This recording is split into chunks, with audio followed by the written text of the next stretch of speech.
Reading Robert Jordan's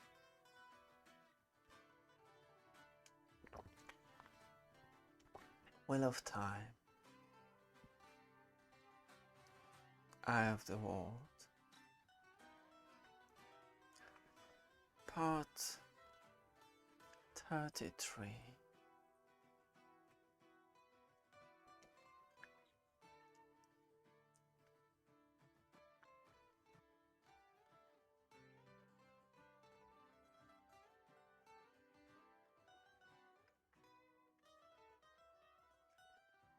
The next morning,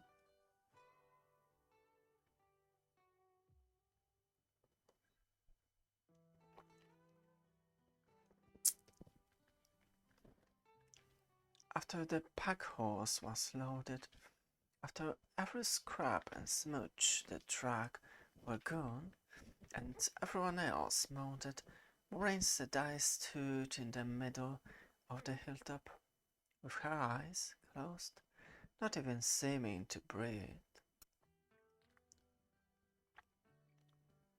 What were I waiting for? Christmas?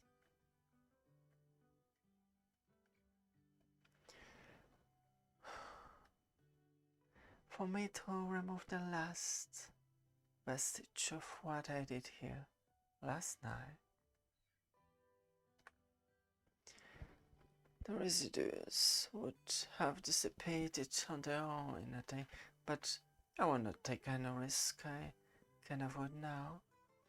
We are too close, and the shadow is too strong here.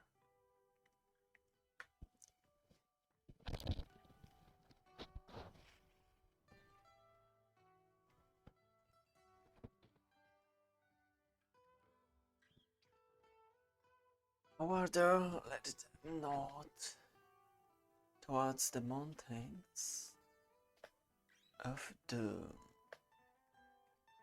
looming dark and dangerous in the near distance, stretching east and west as far as the eye could see.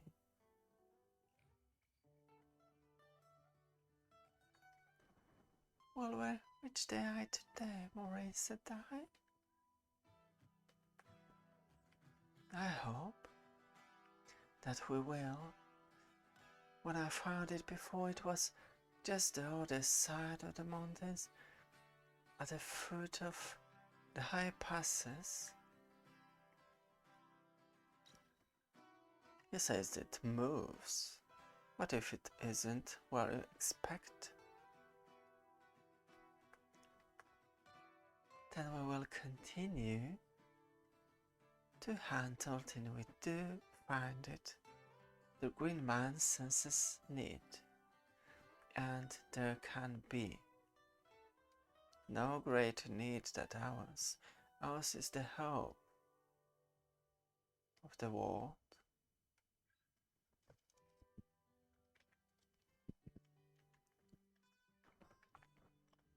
As the mountains drew closer, so did the true bride. Where a leaf had been spotted black and mottled yellow before, now foliage and fell wetly, while Rand watched, breaking apart from the weight of its own corruption. The trees were tortured, crippled, things oozing, sliding like pus from bark that was cracked and split. Huh. The trees almost looks as if they want to grab us. Mad? Well, they do look it.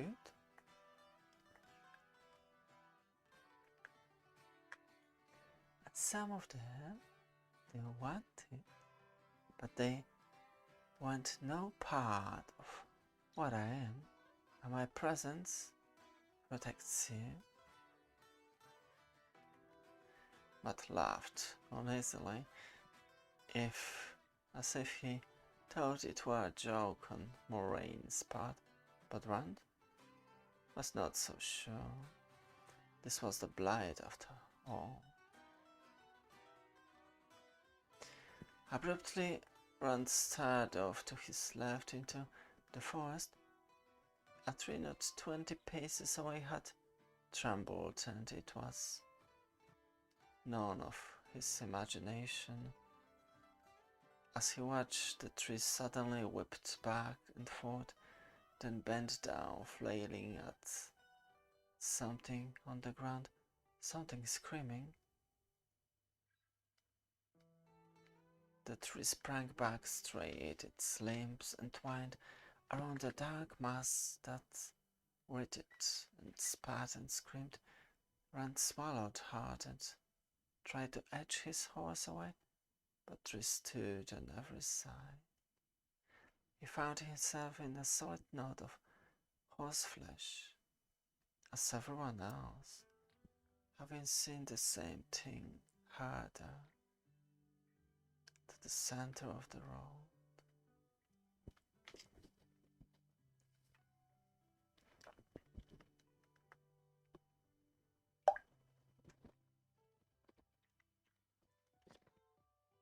Still on the edge from seeing the predatory tree, Rand nearly jumped out of his saddle when suddenly Spoon meandered around. Keep moving. Stay with Moraine's die.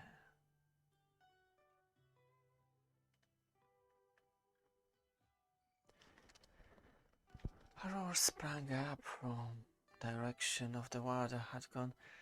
It beat at the air, and the trees quivered at the sound. Close. Stay as close as you can. Lan, Lan can look after himself, right? Wisdom. As quickly as he had left, Lan returned. The warder's blade was stained with black blood, and steam rose from it. He held it well clear of himself and his mouth. Carefully, Lan wiped the blood clean with a cloth he took from his saddlebags, examining the steer to make sure he got every spot. When he dropped the cloth, it fell apart before it touched the ground, even the fragments dissolving. Silently, a massive body leaped out of the trees at them.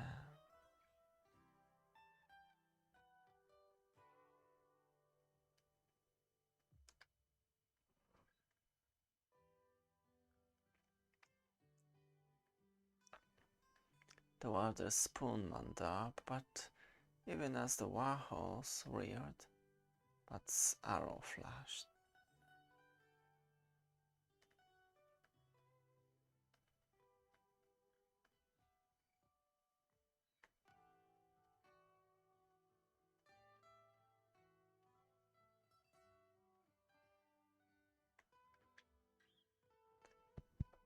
Good shooting, Shepherd. So, you should not have been willing to come so close to one who touches the true source. Agamemnon said the Blight's tears, perhaps. The Blight also knows a web is forming in the pattern. Hurry. We must get over the high passes quickly.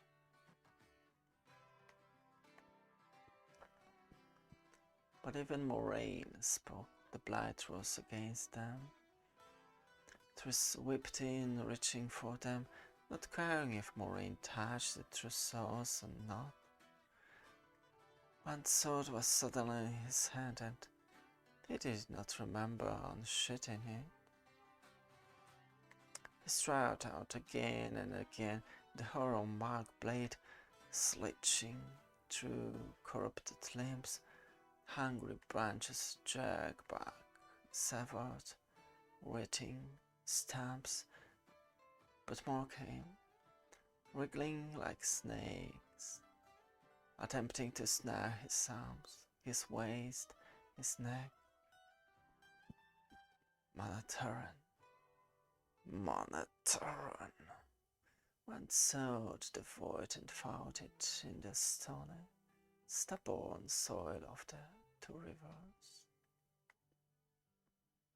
Calare an Elisandre al Elisandre, murdero dagain pas duarte, cribiar al Elisandre. I lied. Signal fires for the halfman. Press on. Press on.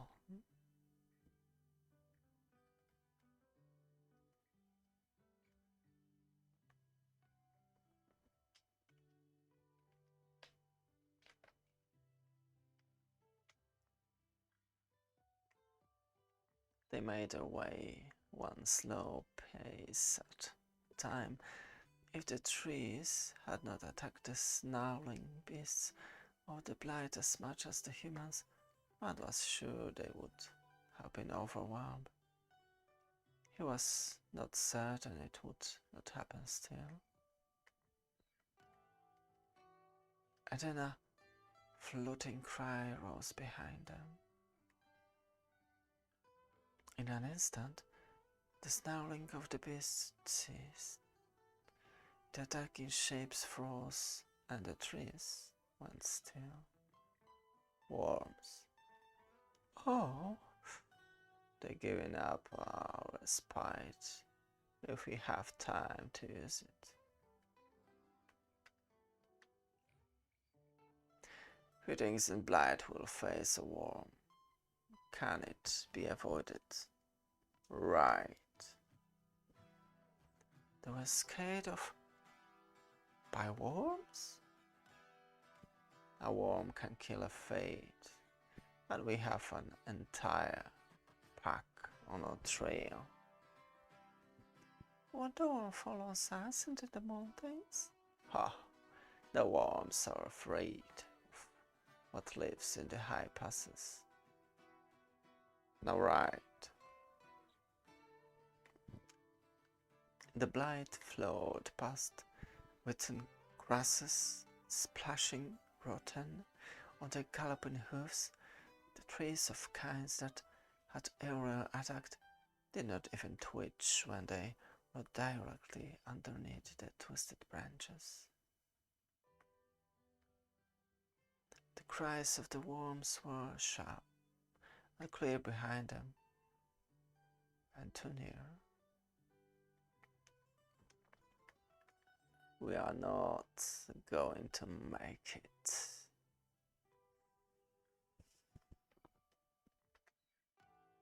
Watch yourself in the high passes, Moraine, and you'll get through. No, Lan. Be quiet, girl. Lan, you cannot stop a worm pack. I will not have it. I will need you for the eye.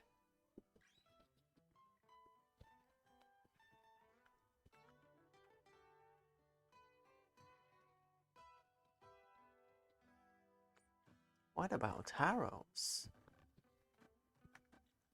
The worms wouldn't even feel them. They must be cut to pieces.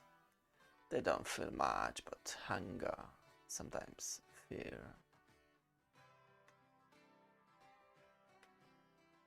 Brand had never been so afraid. What was up ahead that could possibly scare what was behind? He was gathering the reins to turn back to face the worms or anything rather than what they lay ahead, when suddenly the nature of the land changed.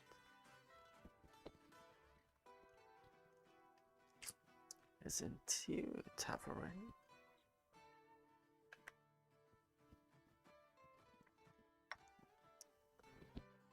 We have reached safety.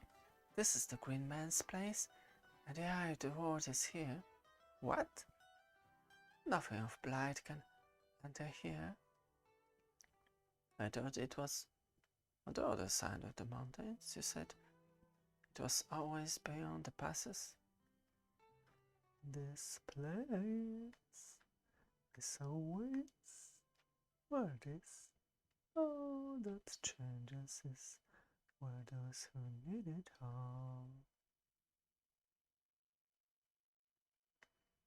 The Green Man? Of course I am. Who else would be there?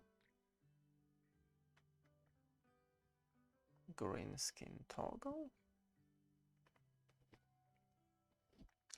It is good to see you, little brother.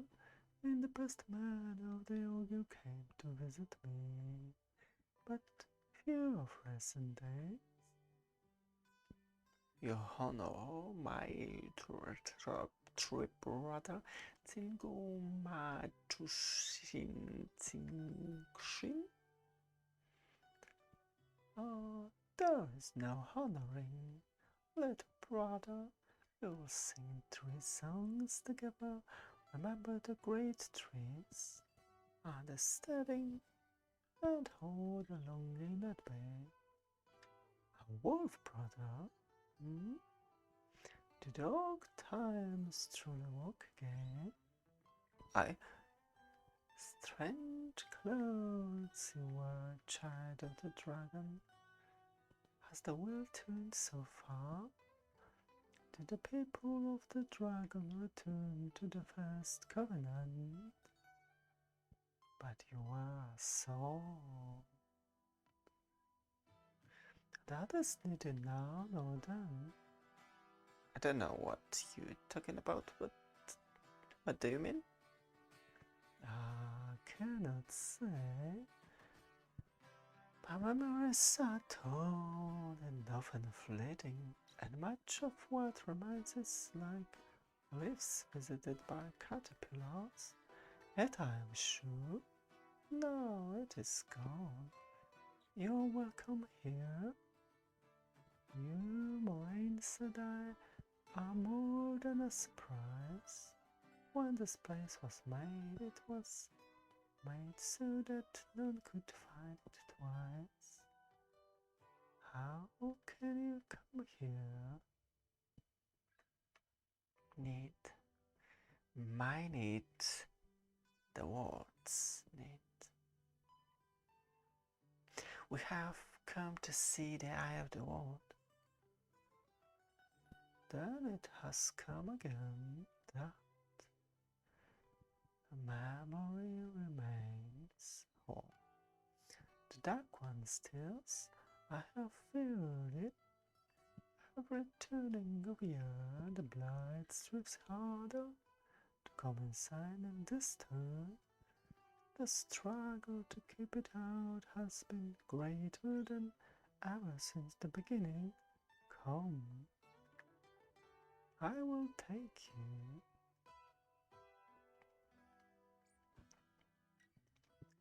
There is what you see. We're gonna further. I was set to guard it long, long ago, but it makes me uneasy to come too close. I feel myself being unmade. My air is linked with it somehow. I remember making of it. Some of the making. It was the first day of the breaking of the world, when the joy of victory over the dark one turned bitter, with the knowledge that all might yet be shattered by the weight of the shadow.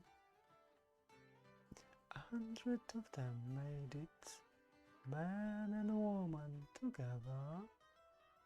The great assassin walks were always done so, joining side in and side as the true source is joined. They died all to make it pure, while the world was torn around them. Knowing they would die, they charged me to guard it against the need to come. It was not what I was made for, but heart was breaking apart and they were alone. And it was all they had.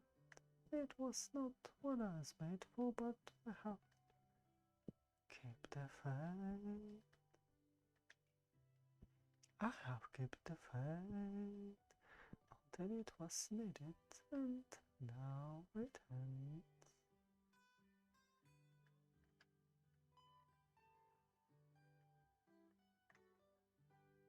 You have kept the faith between than most of us who have given you charge.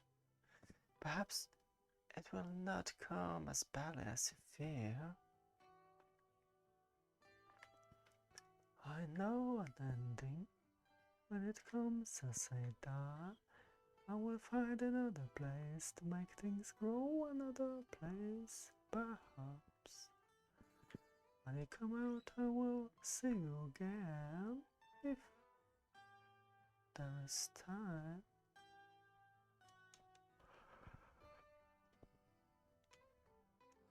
What did he mean if there's time? Come.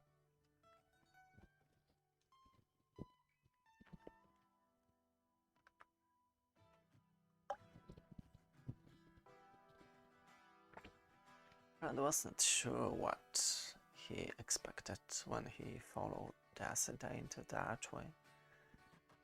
The hair stood on his arms and rose on the back of his neck, but it was only a corridor. Its polished walls rounded overhead like the arch, winding gently downward.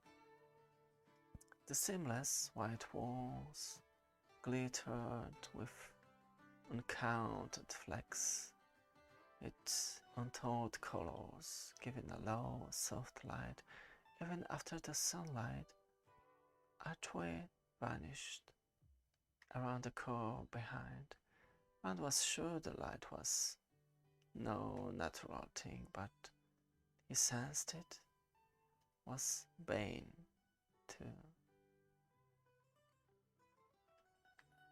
Even so, as they continue downward, and wondering why his skin was still crawling, there, ahead,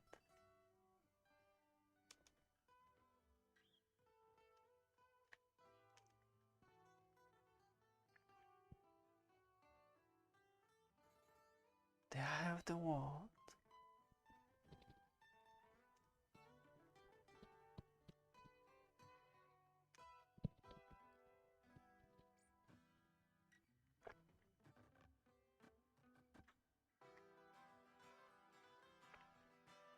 But what is it?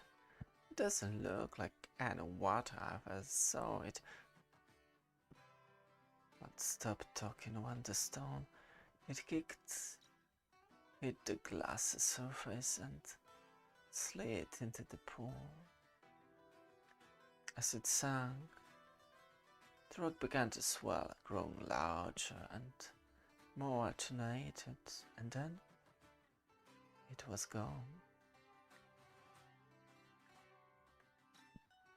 What is it? It might be called the essence of siding, the male half of the true source, the pure essence of the power wielded by man before the time of madness. The power to mend the seal on the Dark One's prison, or to break it open completely. The light shine on us and protect us. When I read about it, I always wonder what it was about. Why they did do it and how.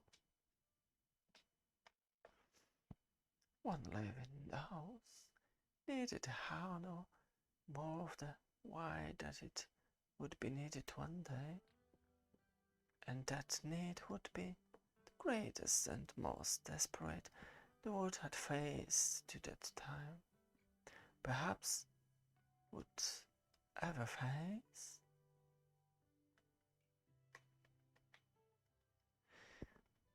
Many in Tar Valon have attempted to find a way to use this power, but it is as untouchable for any woman as the moon is for a cat. Only a man could channel it. But the last male Aes Sedai is nearly 3,000 years gone. Why did you bring us here? Because you are ta'veren. Because the Dark One's power will strike here, and because it must be confronted and stopped, or the shadow will cover the world. There is no greater need than that. Let us go out into the sunlight again, while there is still time.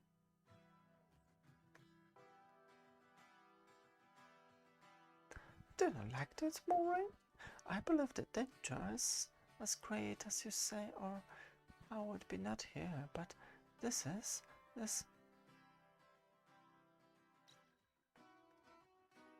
I have found you. At last.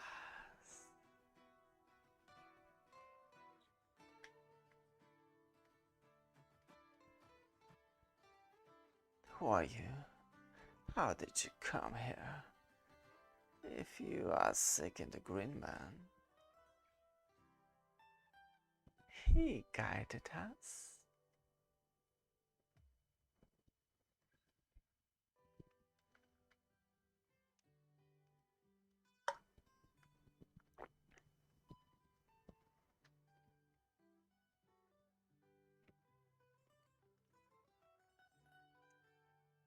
An old thing, an old friend, an old enemy, but he's not the one who is sick. Who are you?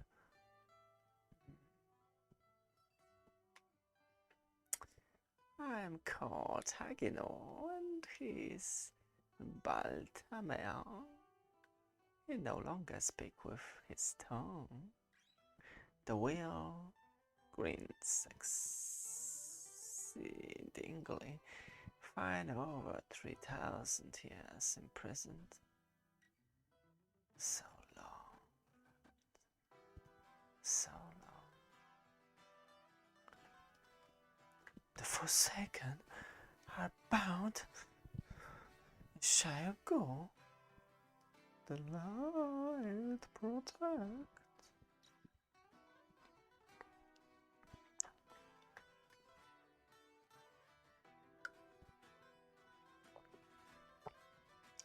We're bound. Some of us are bound no longer, and the seals weaken as they die like Ishmael. We walk the world again, and soon the rest of us will come. Will come. I was too close to this world in my captivity, and Baltamel too close to the greening of the will, but soon the great Lord of the Dark will be free and give us new flesh, and the world will be ours once more. We'll have no left-stirring Kingslayer this time, no Lord of the Morning to save you. We know the one who is sick now.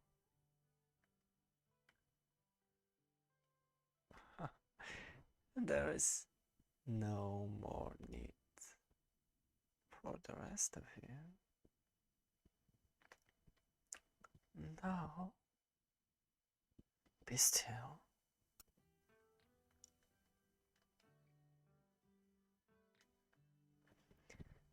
The line, the blind.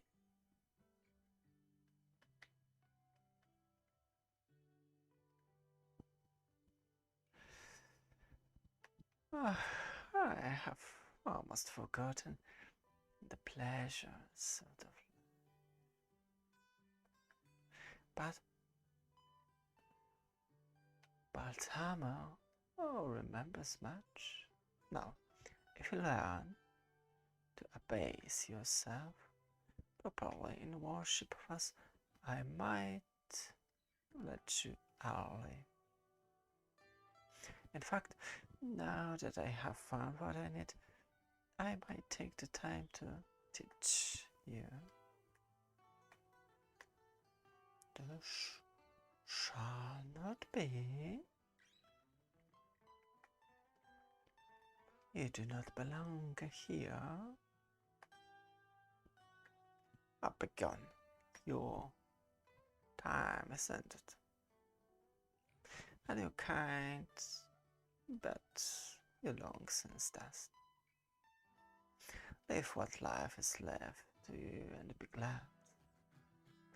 You are beneath our notice. This is my place, and you shall hurt no living thing here.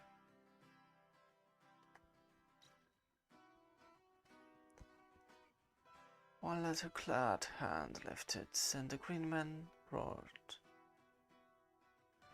As smoke rose from the vines that wove him.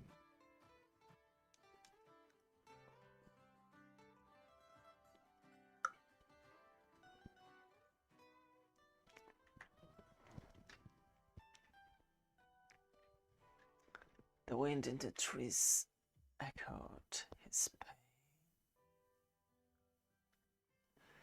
The Forsaken then turned back to Round and the others, as if the green man had been dealt with.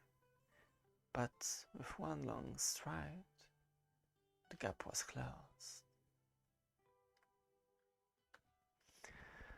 And the massive, leafy arms wrapped themselves around Baltamel, raising him high, crushing him against a chest of thick creepers.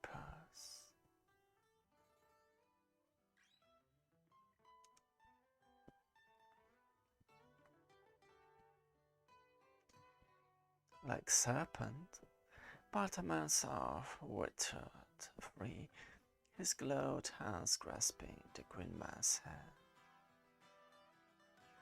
Then Baltamel jerked in the green man's grasp. The Forsaken hands tried to push him away instead of clutching him. One gloved hand flung wide.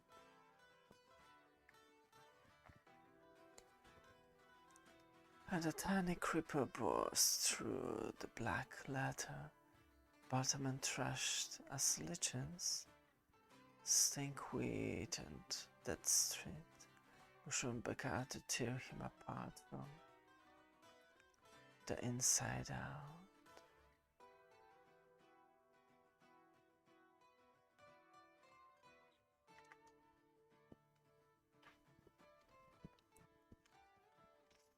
The green man threw the Forsaken down, but Baltamel twisted and dragged as all the things that grew in the dark places, all the things with spores that loved the dark, swelled and grew, tall clothed, leather and flesh too tattered, sheds and covered him till only a mound remained.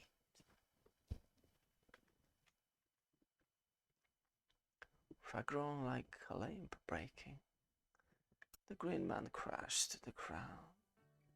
Burned leaves fell from his arm as he painfully stretched out his hand to gently cap an ankle.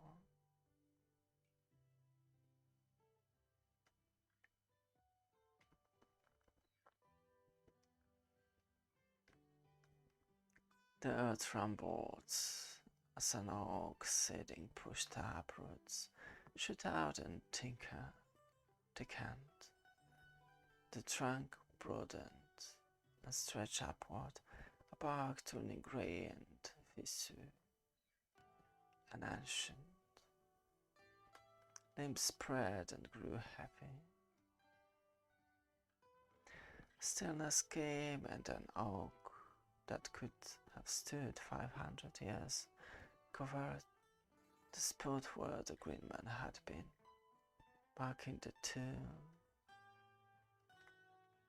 of a legend.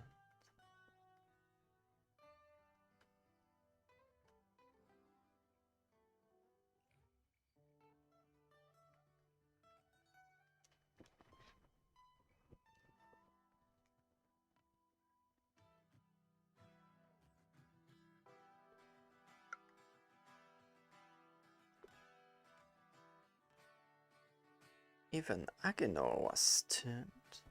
Then his head lifted, Cavernous eyes burning with hate. Enough! It is past time to end this. Yes, Forsaken. Past time.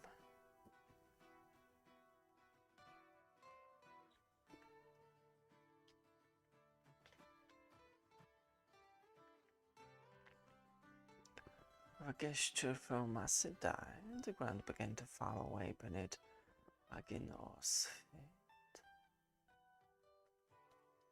A plume of fire erupted from the ground, surrounding the Forsaken. Between leaks of flame, Asidai could see Agenor's face. He was smiling. Run. I love you. Run.